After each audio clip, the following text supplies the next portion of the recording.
You've got a lot to do. Wouldn't it be nice to have a little less on your mind? Eide Bailly can take the pressure off your day-to-day accounting, taxes, data issues, and other business needs. What inspires you inspires us. This is the Art of Dental Finance and Management podcast, brought to you by Art Wiederman, CPA with Eide Bailly. Whether it's taxes and investing or planning wisely, Art is the expert to make your dental practice profitable. At Eide Bailly, what inspires you inspires us. We provide a suite of accounting and advisory services dedicated to the total care of your practice. Visit our website to access our tools and resources tailored for dentists, eidebailly.com/dentist. That's EIDEBAILLY.com/dentist. This podcast is distributed with the understanding that Art Wiederman, CPA, and Eide Bailly, LLP are not rendering legal, accounting, or other professional advice. Listeners should consult with their business advisors before acting on any of the information or opinions shared. If you have questions and or feedback, make sure to email Art over at awiederman@eidebailly.com. That's AWIEDERMAN at EIDEBAILLY.com. You can also give Art a call at 657-279-3243. Without further delay, here's your host, Dental CPA Art Wiederman. And hello, everyone, and welcome to another edition of the Art of Dental Finance and Management with Art Wiederman, CPA. I'm your host, Art Wiederman, CPA. Welcome to our podcast. It's an honor and a privilege to have you listening today. We're recording here in our studios in Southern California, beautiful Friday morning, and you'll be hearing this podcast in the middle of May. I believe it's going to come out on the 12th of May. And today our topic, we have a wonderful, wonderful clinician from the Chicago area who's going to talk to us about cloud-based consulting and why it might work for your practice and the advantages and maybe some disadvantages, but mostly advantages of how it works. And, we're always trying to get our doctors to be more techie. My guest today, Dr. Bob Dokhanchi from Aurora, Illinois, is going to talk a lot about techie stuff, which is probably mostly going to be over my head. So I'll do more listening than talking, which is, if you've listened to my podcast for the last 2.5 years, is really hard for me. But I'll suck it up and do it and stuff. So we'll get to Dr. Bob in a couple of minutes. I want to give you some information. First, about our wonderful partner, Decisions in Dentistry magazine. Decisions in Dentistry magazine is an amazing clinical magazine. They have a great website. Go to www.decisionsindentistry.com. They have great content. They have over 140 continuing education classes that you can purchase for a very reasonable annual fee from them. And they have articles that will knock your socks off. They've been on top of everything during the last 13 months of the COVID-19 pandemic. And they have an advisory board that is second to none. Go to www.decisionsindentistry.com. Also, if you're not working with a dental-specific CPA, we are dental-specific CPAs. I am a dental division director at the CPA firm of Eide Bailly. We work with about 800 dentists in our firm. I'm also a founding member of the Academy of Dental CPAs, which is 24 CPA firms across the United States that represent about 10,000 dentists. Go to www.adcpa.org. We're also doing a Business of Dentistry webinar series for the rest of the year. It'll be the second Wednesday of every month. So our next webinar is the same day that this podcast will come out, which is May 12th. And if you missed these monthly webinars, they're available on our YouTube page, which is www.eidebailly YouTube, I think is how you would get to it. But just Google YouTube Eide Bailly and you'll find the Business of Dentistry. We've done, I think, 4 of them. The one we're doing on the 12th is going to be really, really important. We're going to be working with the folks from Dental Intel and my good friend, Dr. Jeanette Kern, to walk you through where there are profit holes in your practice. For example, what if your reappointment percentage for hygiene is only 50%. That means that 1 out of every 2 patients walks out of your office without a hygiene appointment after they have their current hygiene appointment. This software will allow you to find these holes, and we're actually going to have a real live dentist who is going to walk through her process and what she does and how she uses the software, and how these numbers have helped improve her practice as an example.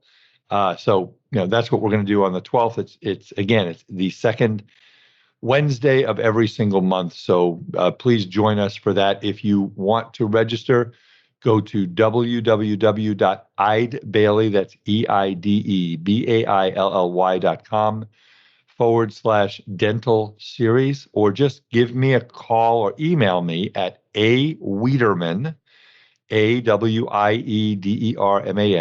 @eidebailey.com, and we'll get you registered. We have wonderful. We've got Gary Takis coming up about getting out of insurance. We've got some financial planning we're going to be talking about. We've got hygiene we're going to be talking about. We've got how to manage and work with PPOs with Clint Johnson later in the year. So this is a business series I'm very, very proud of. I do want to give you just some updates. So as you may or may not be aware, many of you may not be aware, is that on December 27th, Congress changed the law. The president signed the bill, the second stimulus bill, that now allows you not only to have a PPP loan, so most of you got your PPP loans back in April and May of last year, but you were not allowed to take advantage of what was called the Employee Retention Tax Credit, which is a tax credit that basically allows you to take a federal tax credit of up to $5,000 for 2020 and much more for 2021 if you meet certain parameters. On December 27th, that all changed. So now doctors who have had at least a greater than 50% reduction in their gross receipts, or were shut down by a government order. Okay, and that is not a recommendation from the ADA, not a recommendation from the CDC. That is a government order that says, dentists, you will shut down. For example, in the city of San Francisco, there was a government order. In other places, there were not. So we're counting more on the 50% reduction. If you have that and you have not filed for SBA forgiveness for your first loan, we are strongly urging our clients not to file for forgiveness until we do an analysis. We're doing probably about 100 of these analyses, and we are finding that we're able to get our doctors full SBA forgiveness, as well as tens of thousands, and in a couple of cases, over $100,000. I got one that's over $160,000 in this tax credit. So if you are interested in that, even if you please give me a call. My number is 657-279-3243. And again, my email is awiederman@eidebailey.com, EIDEBAILLY. We are doing this. We pretty much have until the end of July, till the middle of August, which is when the 10-month period after the end of the covered period happens that you have to file for forgiveness. So if you're going to do that, if you think you're eligible, we would suggest you extend your personal tax returns until after we figure this out. But we've got a very extensive spreadsheet, so give us a call. Be sure to check out our new Eide Bailey podcast, Ebb and Flow, a business podcast providing inspired insight on issues and trends the middle market faces. Hear unique business stories, get answers to frequently asked and unasked questions, and understand business topics that matter to you. Available now on your favorite podcast platform.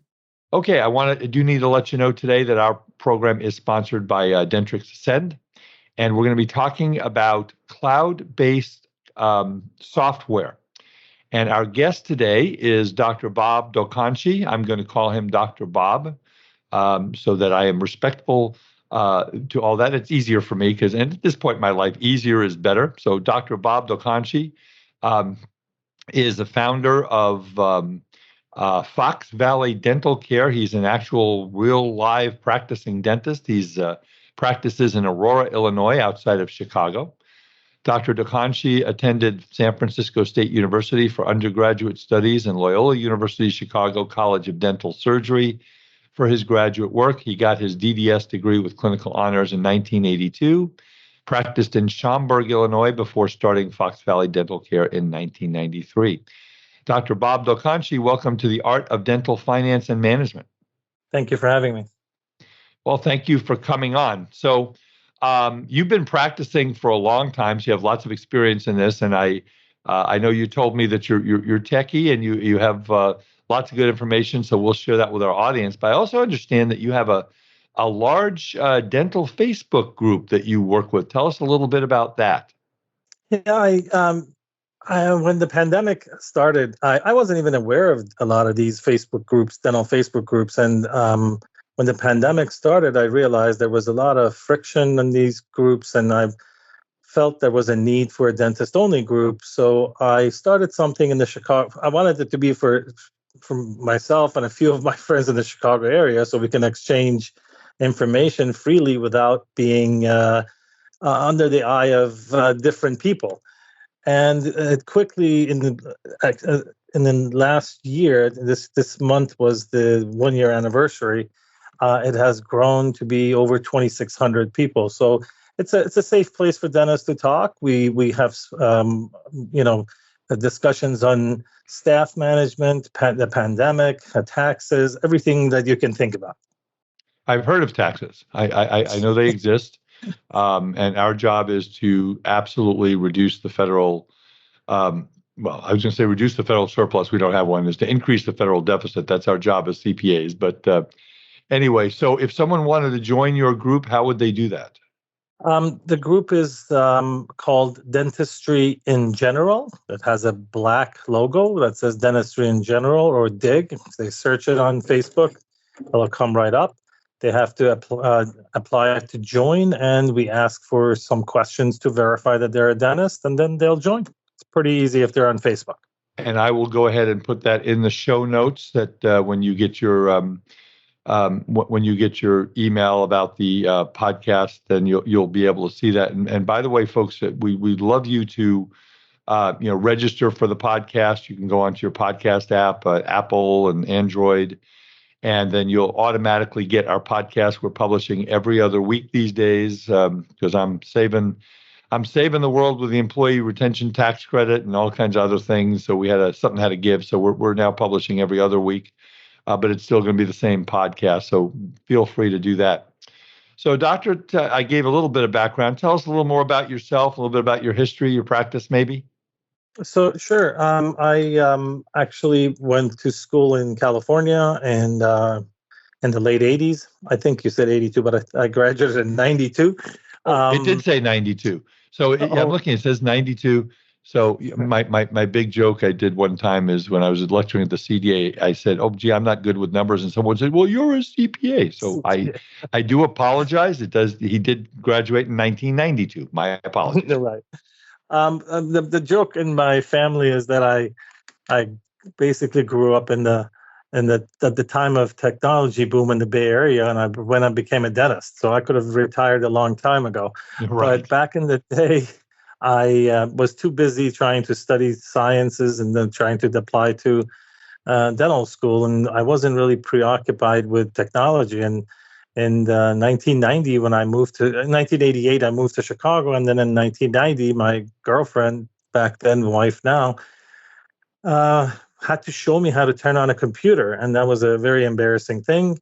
And I promised myself that it would never happen again. So I started studying computers, technology, and I'm an expert in Linux operating system and things like that. So technology is my thing, and a lot of people in my group and everywhere else ask me questions, and my advice is always free. And that's where we are. So I'm guessing that you have a lot of we call them the toys, digital X-ray and maybe laser. I don't know what kind of. Tell us a little bit about your practice. I graduated in 1992 from Loyola, and in 93 I started working for this kind gentleman in Aurora that had that practice since the 1970s. And it was a practice that didn't even have computers. And 8 years later, I bought the practice, he retired, and I started adding little by little pieces of technology. And then 5 years ago, in 2016, I bought two business condos and started building practice that I wanted to practice in. And I basically have almost every technology. There are certain things that I don't think it makes sense, in my opinion, for dentists, but there are toys that everybody has. But I do have obviously digital x-rays and cone beam technology, scanner technology, everything that, lasers and things like that most dentists these days are aware of. And again, doctors, I will tell you that I have three keys to success in dentistry, not necessarily in any order. Number one is technology. Learn the technology. Okay, I mean, this is what impresses patients. This is what makes your job easier. This is what obviously Dr. Bob has done in his practice.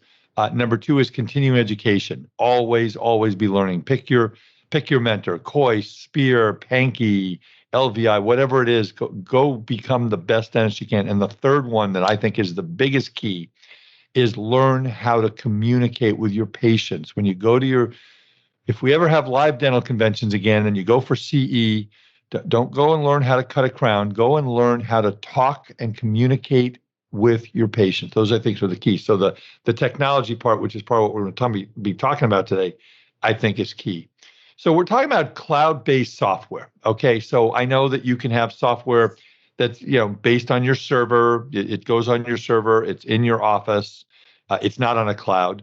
But how does cloud-based software work as compared to having just maybe for people that don't have an idea, maybe cloud-based software 101? How does that work compared to server-based software where you just have it on your server and it's in your office? So I explain this a lot for people, and I've actually written a little article for my group that I posted. The best way to think about the differences is that nothing is different. You always have a server, except in a case of a cloud, your server is located somewhere else, in a different location. And you access those files, your data, through the internet. On a server-based software, your server is physically located in your office, and you're responsible for everything for it. Now, the issue here is, what is a true cloud software? There are a lot of companies providing that. And some of them are not really true cloud. A true cloud means that you can access all of your data, not just some of it, all of your data, the same way you access it in the office, you can access it elsewhere. You can access all your images, you can access all your notes through a web browser without installing any extra software. And that is the definition of a true cloud. So, and again, the first thing I think of, and again, my audience knows that I am, that the reason I had children was to help me learn about technology and software and all this stuff. But, someone breaks into your office and steals your servers. I mean, it happened to me. Someone's broke in. They didn't steal my server, but they stole some of my computer stations. And, if it's in the office and they steal your server, as opposed to being on the cloud, isn't that one thing we should consider there? Yes. Again, I love the cloud technology. I've been using it for 5 or 6 years. But I'm also a realistic person, which means I'm not going to bash the server side. It's just that it has advantages. And what you say is absolutely correct. If someone breaks into your office and steals your server, you have an issue. However, if you follow good advice, you should have backup. There's a rule of a 3-2-1-1-0. We won't get into that you have to follow about having backups, having 3 copies of a backup and 2 different media, one on site, one off site, and then guaranteeing that you have 0 error. If you have that, even if they steal your backup, your server, you still can recover your data. However, there are a lot of other advantages to that. You don't have to worry about backing up. It takes effort, it takes time, it takes resources to have all these backups. So yeah, and because you have to theoretically, they recommend, I guess, you back up every day, whereas with the cloud, it kind of, and we'll get into how that all works. Right. So you said that you've worked with cloud-based software for 5 years. What made you decide that you wanted to transition your practice to cloud-based? So when I was in my old location that was there since the 70s, and when I bought it in 2001, I computerized. And when I computerized, I had a total of 9 computers. Connecting 9 computers together is pretty maintenance free. And I was the IT person for my own office. If something breaks, I can definitely fix it. I could use a very simple networking protocol. I didn't have to pay the expensive cost of a server-based software to Microsoft. I really didn't need expensive equipment. I just had 9 computers that I connected together on a peer-to-peer network and maintained it.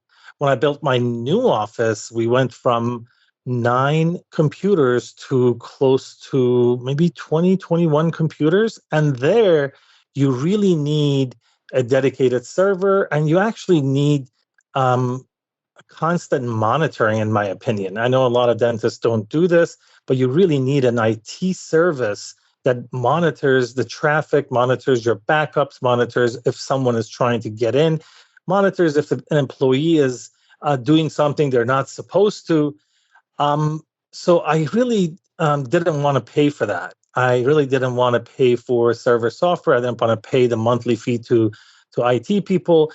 And cloud was the solution for me, basically. So you don't have, I mean, many of my dentists have a someone or a company that they pay a monthly fee and they monitor their IT and they come in and they make sure that everything is, properly backed up and security and all the new software. You don't have that in your practice. Is that what you're telling me?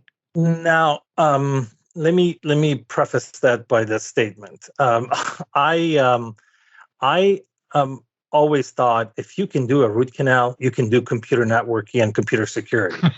I don't think that's accurate, because now that I'm talking to a lot of dentists online, I realize that people have lives. They're not like geeks like me. They don't want to learn all of these things. So I've come to the conclusion that you can minimize. In my practice, I take care of everything. I know what I need. I actually do hire a firm for security of my practice, but everything else is done by me as far as networking and things like that goes.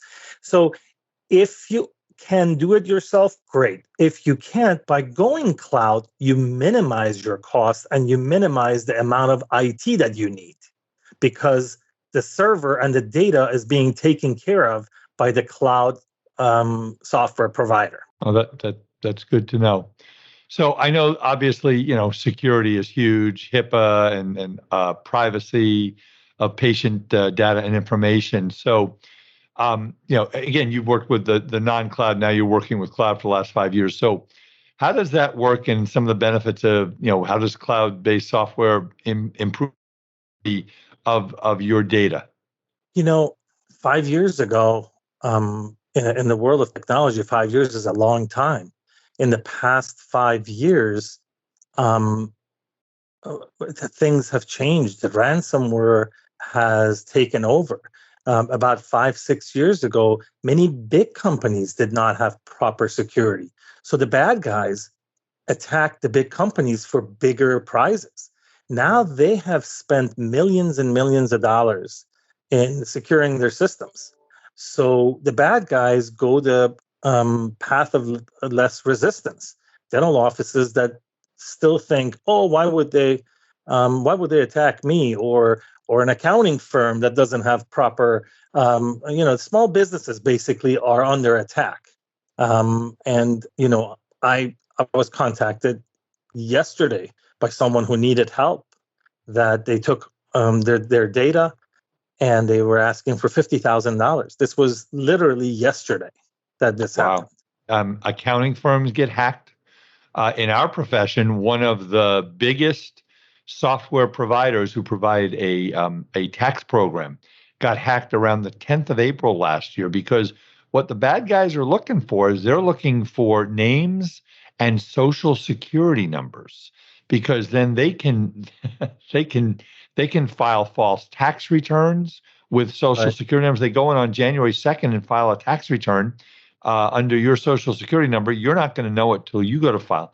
And then, for all the patients, they get their numbers. They can get, bank accounts. There's all kinds of things on there. So, that's a big deal.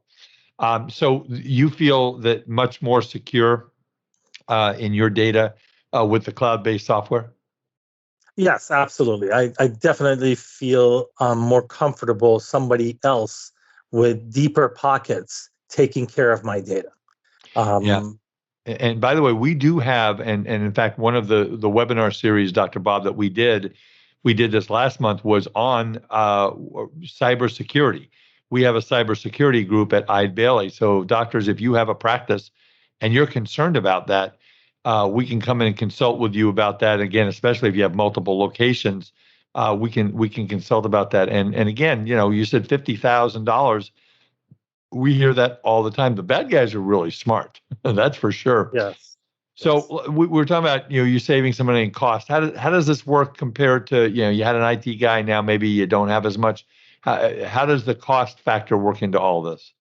So I always give examples. Again, these are different from office to office, but I use myself as an example. I was when I was on a server-based software on regular Dentrix that everybody knows about. You pay about monthly. You pay about $200 for maybe a little bit more, but let's say $200 for support that you need. If you don't buy the support, I mean, that's different. You're cutting corners. But if you want to run practice properly, you pay $200 for support. Then you start paying about $100 for claims, electronic claims and electronic attachments. That's $300. Then you have the cost of a backup. You always have to have offsite and in a cloud backup. I would consider that about $100 a month. So now you're up to $400. Many offices utilize these services that are automatic emails and text reminders, recalls, and those I was paying about $300 a month for that. So right. Now you're up to $700 a month. Now let's start adding the IT cost. Let's be minimum $100 a month, let's say. So now up to $800. How about upgrading computers, hardware, and Microsoft server software every few years that costs $6,000-$7,000? So by you purchasing a cloud service, everybody looks at that monthly subscription, including myself, like, oh, just another subscription. I don't want to pay for this. But that covers all of this. Automatic updates. You don't have to get a disc. God knows how many times they send you these discs for upgrade, and you put it on the thing. Oh, I'll get to it when I get to it. And then these discs that are upgrades may be plugging vulnerabilities for the software. And if you're not doing it, you're basically at risk. So with the cloud, the costs are all combined, and usually less than when you buy the services a la carte. And then automatic updates are great. Every 3 to 4 weeks, we get a major update on a Tuesday, and they fix things, they add things. It's quite a relief that I don't have to spend the weekend in the office just in case something goes wrong for a Monday morning upgrade. Basically. So let me ask you this. So obviously 5 years ago, you came to this conclusion that you wanted to look at cloud-based software. And obviously, there's lots of options out there. What were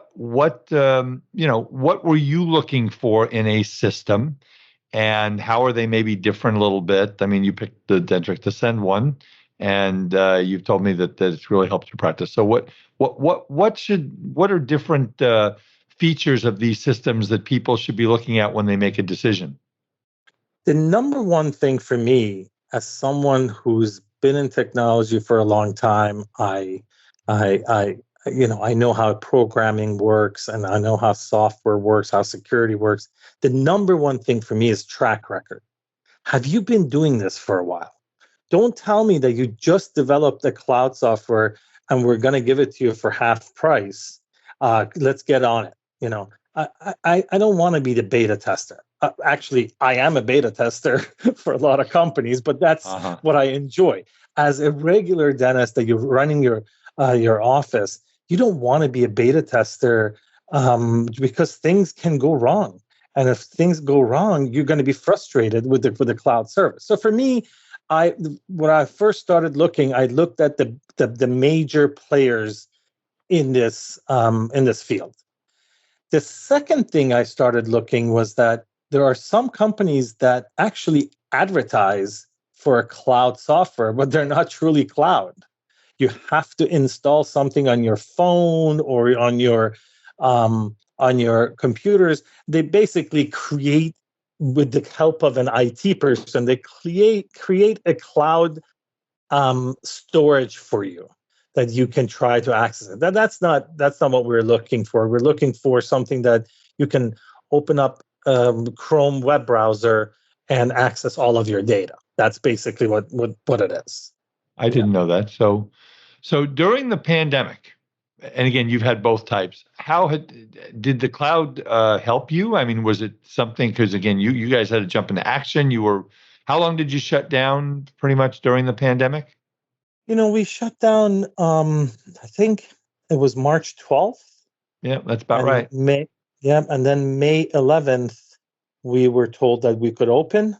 We kind of opened for a little bit of like finishing up crowns that were needed, some re-cementation, things like that, to try to get used to new protocol, new PPE.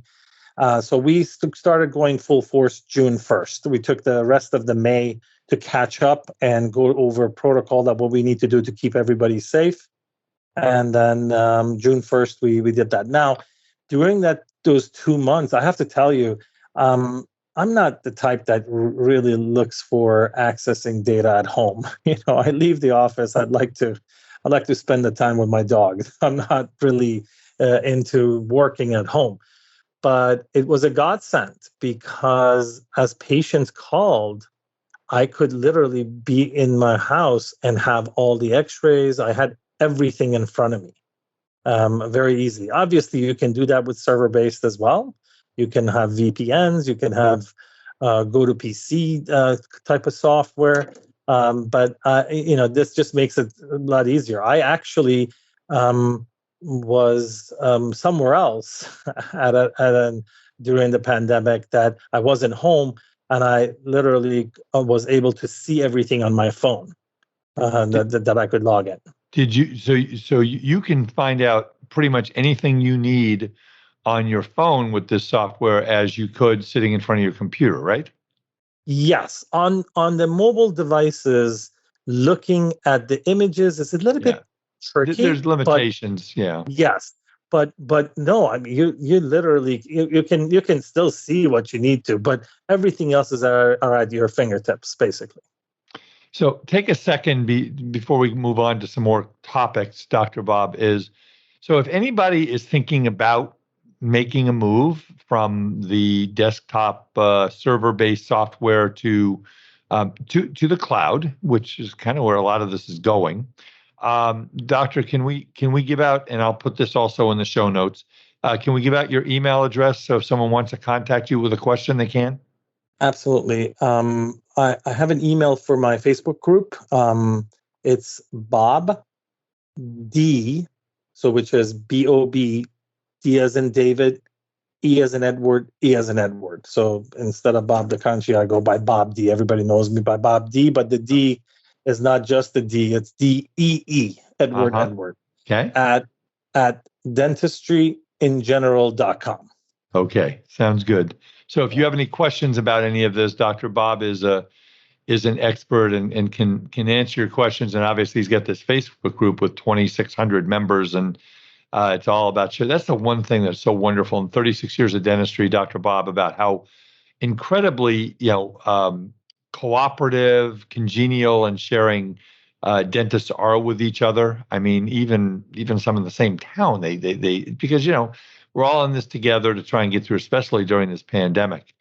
So when I think about switching anything, I ran my own CPA firm before I merged it for 36 years and 33 years. And I was generally not in charge. It was I had three of my wonderful, wonderful people, Debbie, Raquel, and Pam, who have all been with me for over 30 years. And whenever I made major decisions, I would come to them and I'd say, well, what do you guys think? And, 99 out of 100 times, they usually had the right answer. So how about getting your dental team to switch softwares? I mean, they get comfortable with what they have. They learn it now. Okay, so Dr. Bob is going to make us switch to an entirely new software. How did that work? And what are some suggestions that you might make to dentists about getting their teams to switch to a different type of a software? I hear this question a lot. I actually have had dentists tell me, "Oh, I really don't want to do it. I got this older lady who's up front, who does a lot of work for me, and she barely knows what I have. And if I change it, it's not going to work." I don't buy that. You got to take the lead. You have to take a lead in your office for technology. If you let the staff make decision what technology you're going to bring to the office, you're going to fall behind. Cloud computing is not only here to stay, it will be in every dental office in the world. There is no way server-based software is going to survive. Now, timeline may be a little longer than I'd like to see, but the government is going to come out. This is my opinion. I have no evidence of this, but in my opinion, the government is going to come up with regulations. They're not going to let you, the dentist who may still be on Windows 7, be in charge of security of patients' health information. They can't control every single office. But if they come out and say, now you have to switch to cloud-based, and there are maybe, let's say, 20 different companies doing this, it's a lot easier for them to control those 20 and regulate them than to come and regulate every single office. So in my opinion, it's going to come. Now, whether or not you want to do it or now or 5 years from now, that's up to you. You're constantly wasting money and resources, in my opinion. Yeah, and again, the security part of this, and you're right. I mean, we have, government is mandating different things because the government, right. And again, you and I are not going to get into a political discussion today. I've told my audience for years that, only bad things will happen to me, and I will be put up on a pole and shot if I start getting into politics. But the fact of the matter is that one of the main functions of government is to improve the lives of people and also to help keep them safer and more secure. And by going to this type of a software, it allows patients more protection and more security in what they're doing. So talk about the experience you had back to the staff. So when you went to your team 5 years ago and said, hey guys, here's the deal. We're going to go ahead and we're going to move to a cloud-based software, maybe, talk about the experience. Then I want to get into the actual mechanics, because I think a dentist is going to look at this and say, oh my God, this is going to take 6 months and everything's going to be down. So let's start with the team. So what did the team first say to you when you said this? Because this came from you, right? Right. So my team is a little bit different because they trust me in technology. They know, you made a joke about your kids still teaching a technology. My kids have told them they're the unluckiest kids in the world because they can't get away with anything in technology, because I know what they're doing. So my team trusted me. But what I did was I spent time training them. I not only bought the training provided by the company, but I had days that we went in and we played around. I spent a few weekends myself at home trying to figure out what needs to be done, creating templates, creating things like that. So I made it easy for my teams. If you just throw something at your team, I think it's going to be it's going to be facing some kind of a resistance. But I've heard from other dentists that patients are complaining. I'm part of, I mean, not patients, I'm sorry, the staff. I'm part of a few support groups for cloud computing, and I see complaints, and a lot of complaints, unfortunately, are as a result of improper training. So you have to take the time to make sure it's a successful transition, and it will be. It's whether they get used to it sooner or later. It's very, very intuitive software. The one that I use, it looks like Facebook actually. So well, it's not that'll that help difficult. everybody. Yeah, it's not that difficult to master. You just need time, and people are they have old habits and they don't want to leave them. But you just have to take the lead.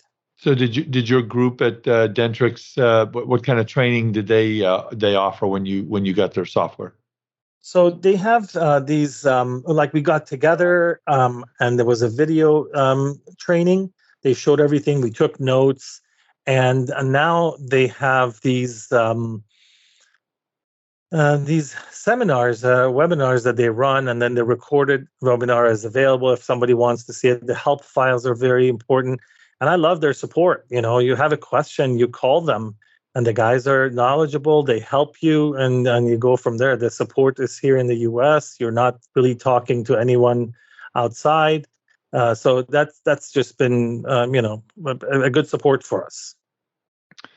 So let's say we have a dentist who's listening to this, and they've got they're very happy with their desktop, their office-based server, and they think it works okay. And so what if someone is thinking, I'm good, I don't need to do this, I don't want to change, we're coming out of a pandemic. So what can you say to somebody who's maybe resistant about looking at this different type of technology? So the first thing I always tell people who are looking for cloud is that, take a look at your internet access. The number one criteria for having a successful cloud transition is you have to have a nice internet connection with decent speed. You don't need gaming type speeds, but you need a decent connection. Now, I know that is becoming less and less of a factor because many parts of the country have it. But if you are in the middle of Montana and you don't really have a great internet connection, that could be an issue. With the advent of 5G, that's going to be also resolved as that you just buy a 5G box, and that will give you very fast internet. So that's the first thing I always tell them. But if a dentist is thinking about doing this or not, I always tell them, look, you need to upgrade. When you have a server-based software, you continuously have to upgrade. You continuously have to have a lot of IT support. And also what I tell them is, in my opinion, again, it adds to the value of your practice. When you go to sell your practice and they see that you have everything set up instead of a outdated server and then an outdated practice management software, the buyer is kind of encouraged when they see the technologies in your office already. These new young dentists are not going to be looking at practices that have not upgraded in a long time. And this is a simple upgrade. You don't have to buy a lot of different things. So did you, when you did this 5 years ago, did you see, were you able to, does this software have some management tools that helped you manage your practice better than what you had before? So that's the other thing.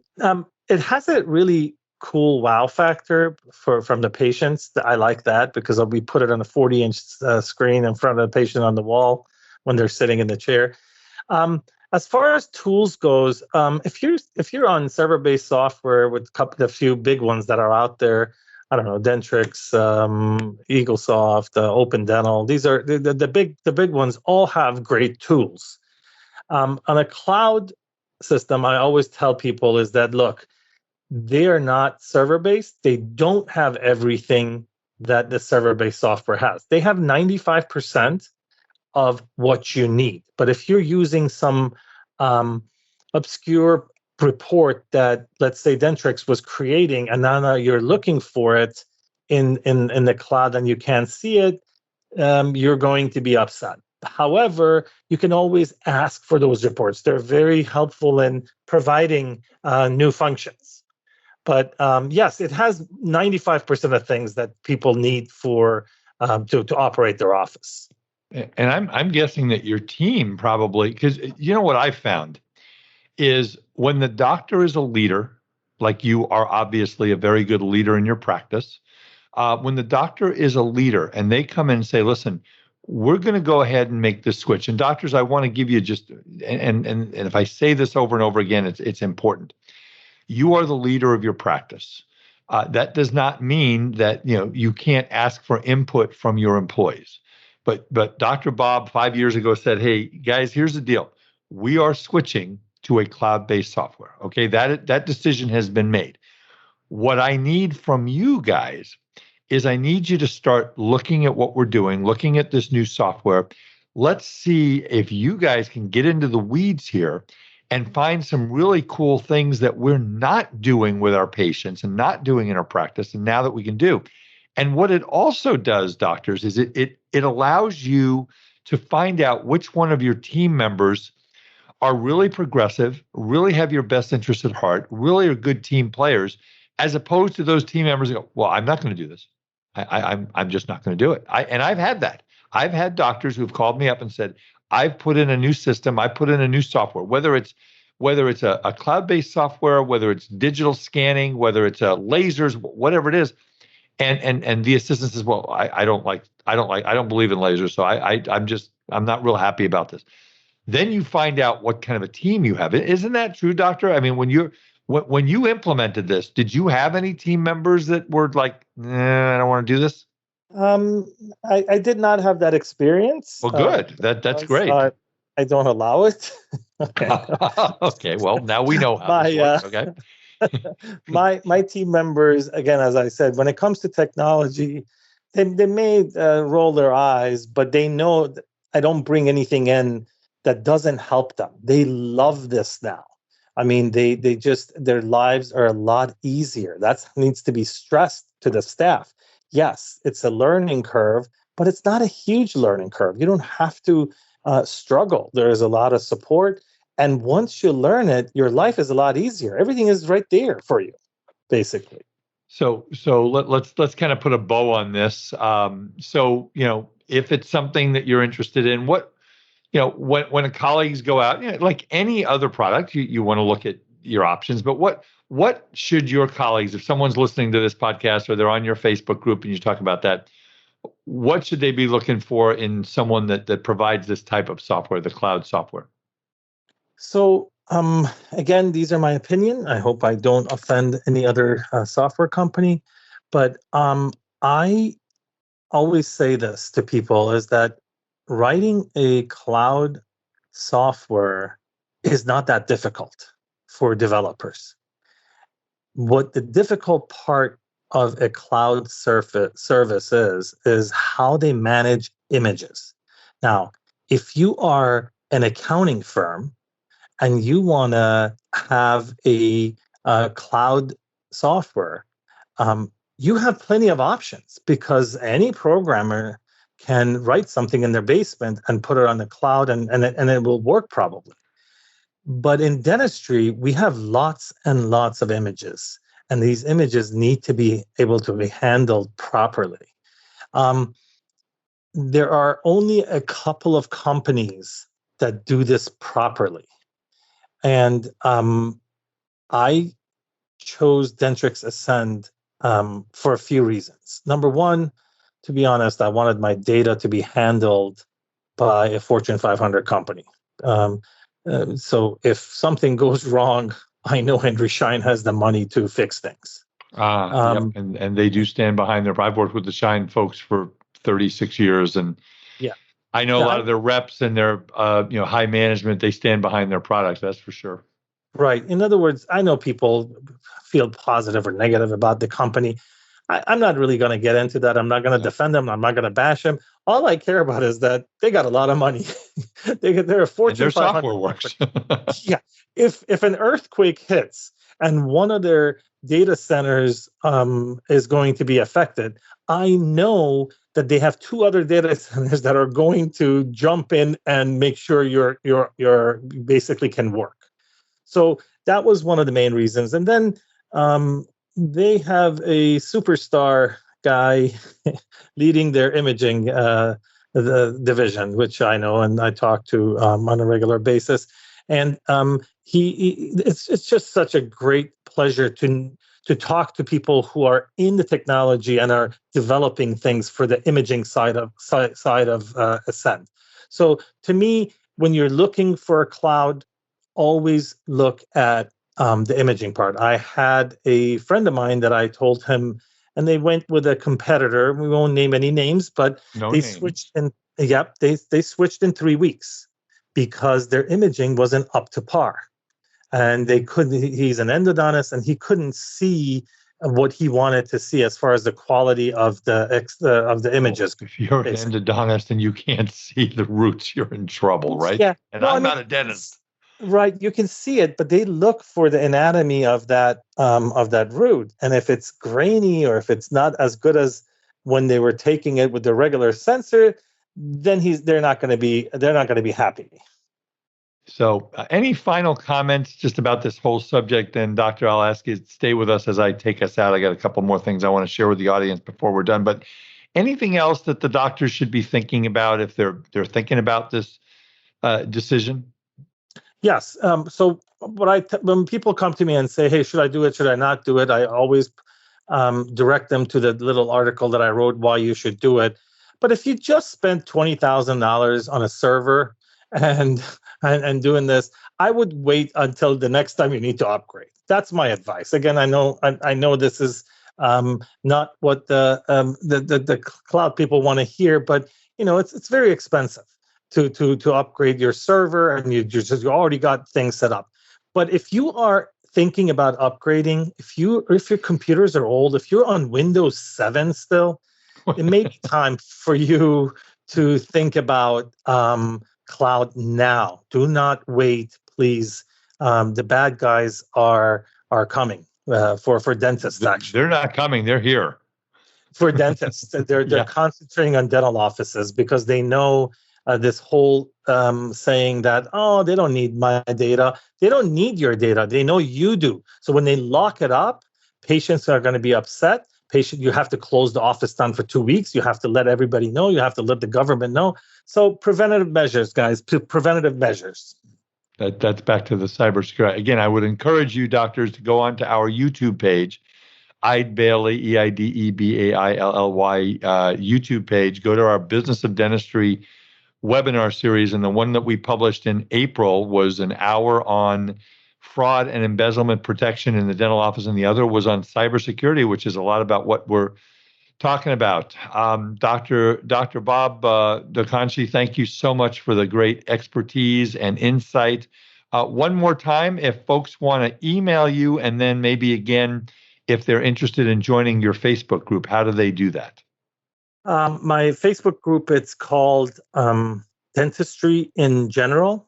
It's a black logo. If you search it on Facebook, you can see it and you can ask to join. You're going to be asked to provide that you are a dentist.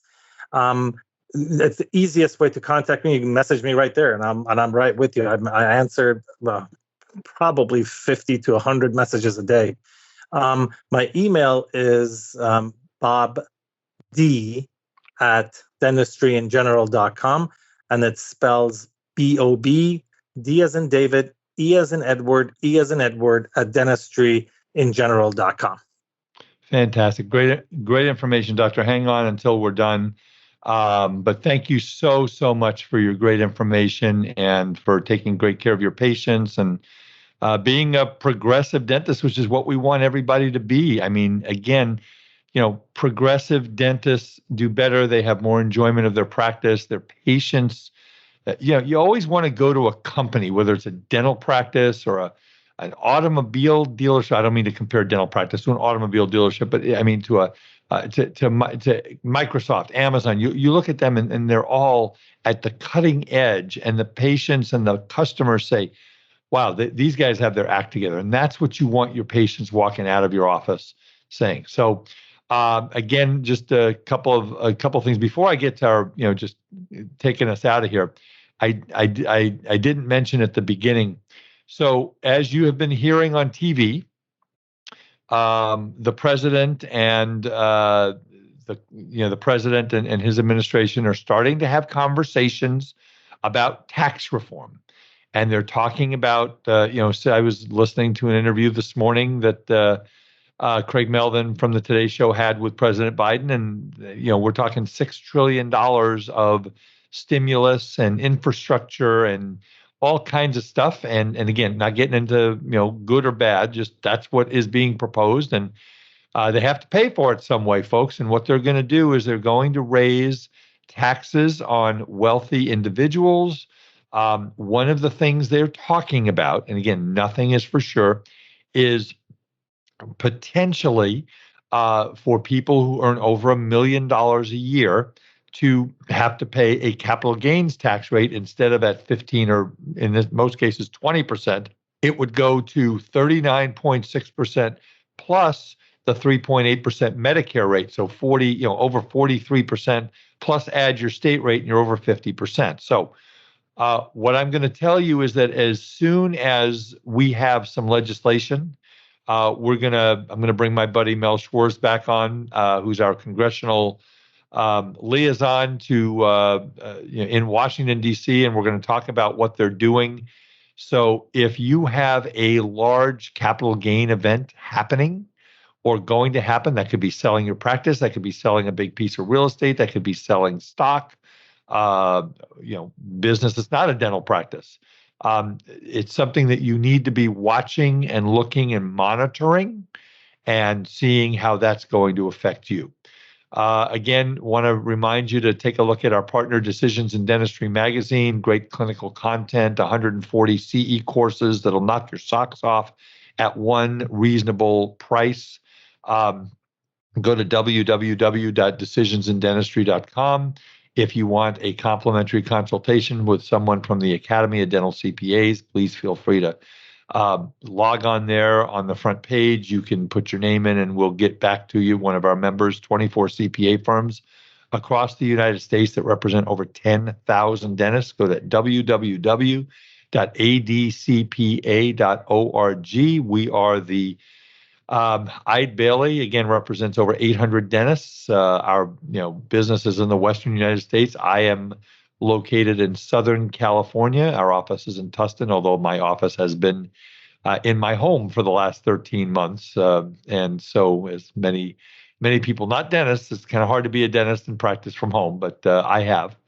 So if you want to get a hold of me, please call me at 657-279-3243 or email me at awiederman@eidebailey.com. Go to our YouTube page for all of our webinar series. And again, we have one coming up May 12th on metrics and how to look at the numbers of your dental practice. It's going to be a fascinating webinar. Please sign up for that. We've gotten a lot of interest and we've helped a lot of people on that. So with that said, Dr. Bob, thank you again for your great expertise and information on cloud-based software. And we appreciate you coming on and talking to us. And with that said, I will sign off. This is Art Wiederman for the Art of Dental Finance and Management with Art Wiederman, CPA.